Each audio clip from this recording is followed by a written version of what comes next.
Now, I won't go into all of this. Astrology. What is it that you're trying to do? You're trying to look at the positions of the planet and make certain predictions, right?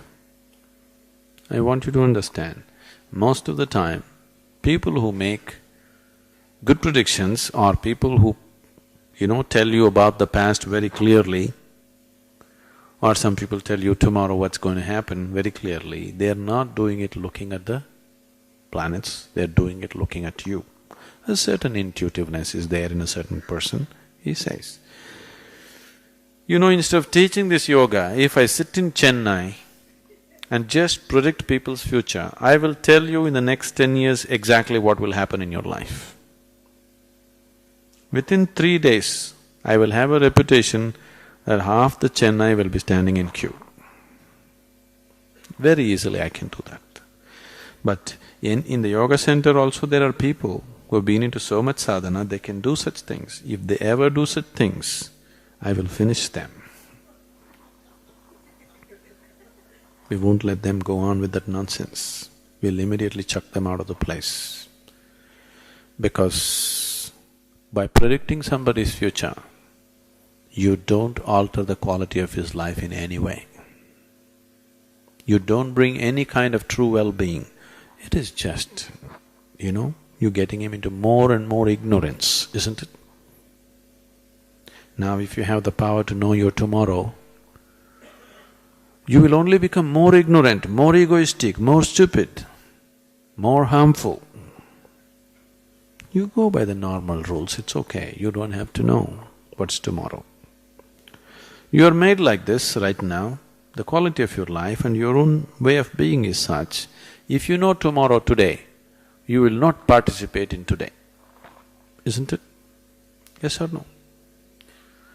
Suppose I tell you, whatever you do, you're not going to die. You will do irresponsible things in the world. Or if I tell you tomorrow morning anyway you will die, now you won't participate in today, isn't it? So, you should not know the future. It's not necessary for you to know the future. Can somebody predict? Yes, sometimes.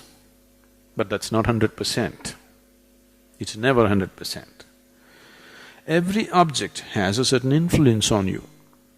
See, right now this vessel, because of its shape and its material, it has a certain influence.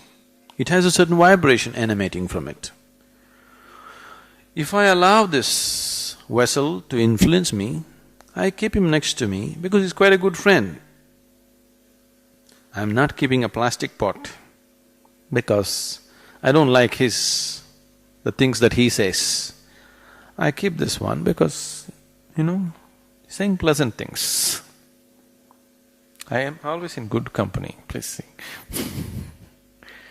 But now if I allow this vessel to influence me too much, slowly I will become like a vessel. This will happen to you. Many people have become like vessels, isn't it? Haven't they? They will let things influence them so deeply, they will become like that. No, I won't let this copper vessel to influence me. But being in my company, he is so influenced. You will see, you take another copper vessel, you give me anything. Right now you give me any object. Just give it to me for 20 seconds. I'll hold it in my hand and give it back to you. It will be different. If you're sensitive, you can feel it is distinctly different. So, the question is just this, will you allow objects to influence you or will you influence the objects? Something else. The planets definitely are large objects, so they have certain vibrations, they have some influences on everything around them. If they're close to this planet, yes.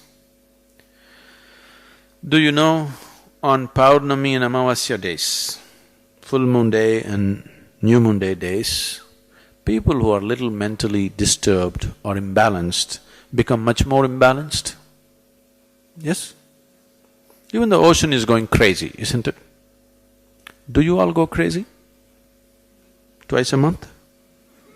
Some of you are not saying anything.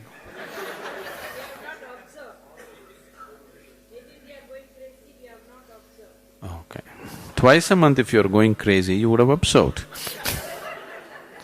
Anyway, please ask your family, they will tell you.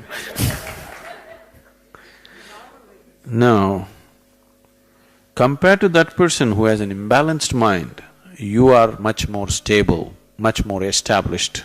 Wherever the moon goes, you don't go crazy. If you're much more established, wherever any planet goes, you don't go crazy, that's all. The purpose of your life, the destiny of your life is fixed by you and nothing else but you. Yes, everything has an influence, but what you make out of that influence is still yours, isn't it? But if you're going to be pushed around by inanimate objects, yes, you can be pushed around. To that extent it is true. I am saying, when the divine is functioning within you, when the creator is functioning within you, why are you allowing inanimate things to influence your life? If you allow this dimension to flower in you, you will see life happens fantastic. Let the stars go anywhere, let the planets go anywhere, you will go only where you want to go. You want to go where you want to go? Or you want to be pushed around by inanimate objects? You must decide that. Now, they're writing it in horoscope and giving it you how you're going to live. Please tell me, if there is an intelligent person in this room, can you predict what he will do the next moment? He may do something that nobody has ever done, isn't it? If there is a fool here, if you look at him, you can say, okay, this is how you will live. If they have to write it on paper and give you that this is the way you will live, what to do? That means you're refusing to use your intelligence, isn't it?